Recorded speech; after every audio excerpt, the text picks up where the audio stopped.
2010 Nissan Sentra intake removal tutorial. I'm going to show you how to make the intake be removed so you can do repairs on the spark plugs, coils, injectors, or other components. Let's get started.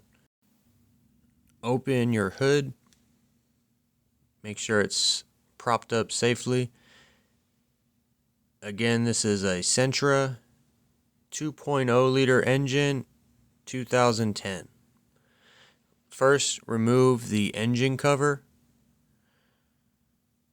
2 10mm bolts. After removing the bolts, gently lift the engine cover off. It may be stubborn. Wiggle and pull up, and it should come loose.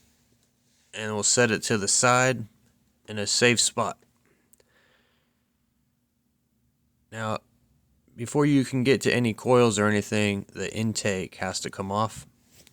If you are trying to fix a problem on cylinder 4 right here, you have minimal room you can get in there. You just have to remove some components and you can get the plug and the coil out.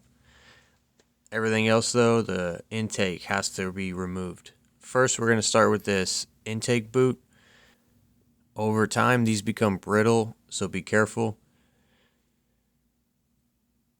This is where it connects to the valve cover.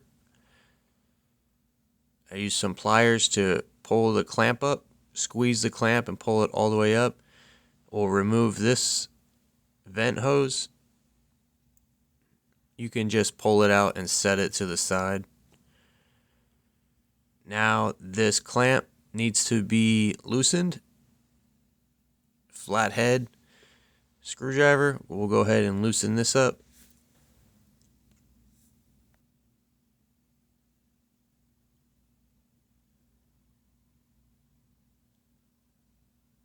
It doesn't have to be fully removed, just loose enough to where the boot can move. Now we will loosen the clamp on the throttle body. Get the clamp loose, but don't unscrew the screw all the way. Once everything is off, you can lift this hose. Be careful because it'll be brittle. And let's reach in here and pull this off. Find a spot that's easy for you, either at the airbox or the throttle body. Try to be as gentle as possible. If these rip after the repair, you will get a check engine light with a MAF sensor code. Set this aside. Now here's the throttle plate. You can reach in here and clean it a bit, but the best way to clean it is to remove it completely and then clean from both sides.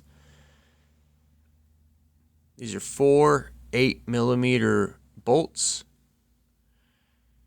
and then a connector on the back. Squeeze the connector thumb tab and pull connector backwards. Wiggling helps get it loose. Now we'll remove the 4 8mm bolts.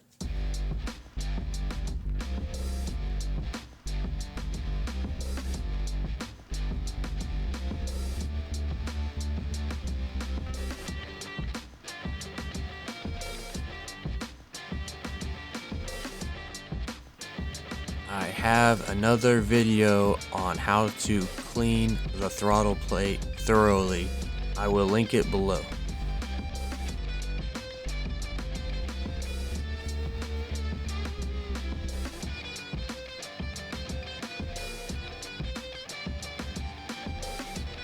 After the 4th bolt is removed, the throttle plate should come off freely.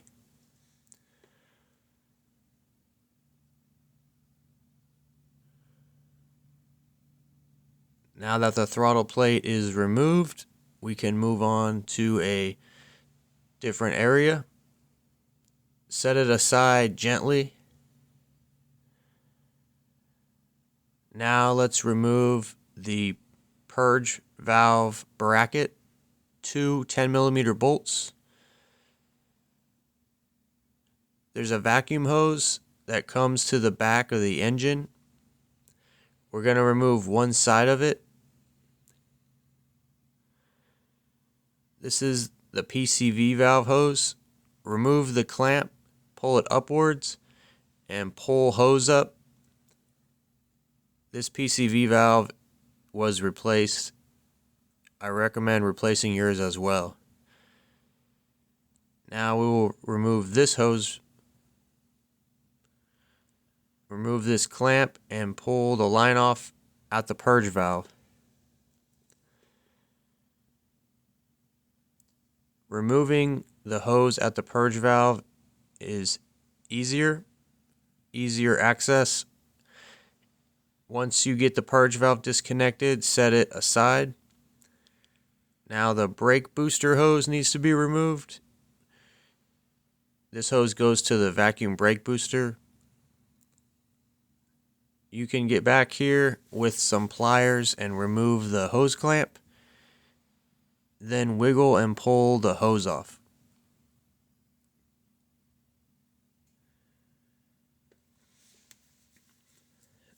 Now before we remove the main intake bolts, there's 2 bolts we need to remove.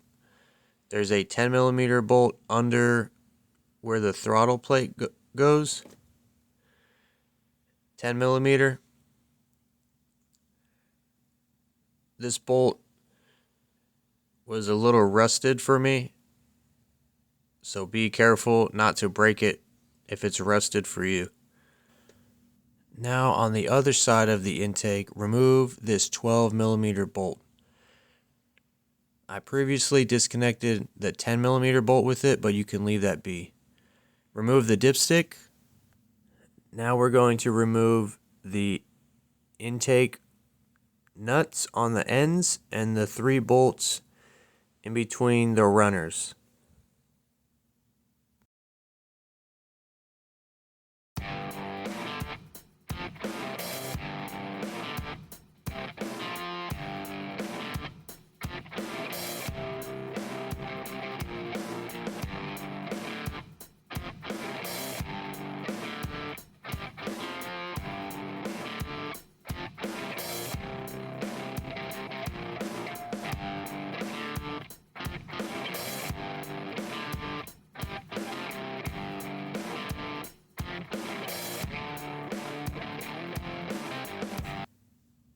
After the nuts and bolts are removed, put them in a safe place.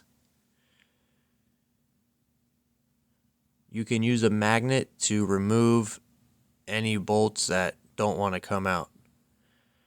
Once the bolts are off, wiggle and pull forward the intake and carefully remove it.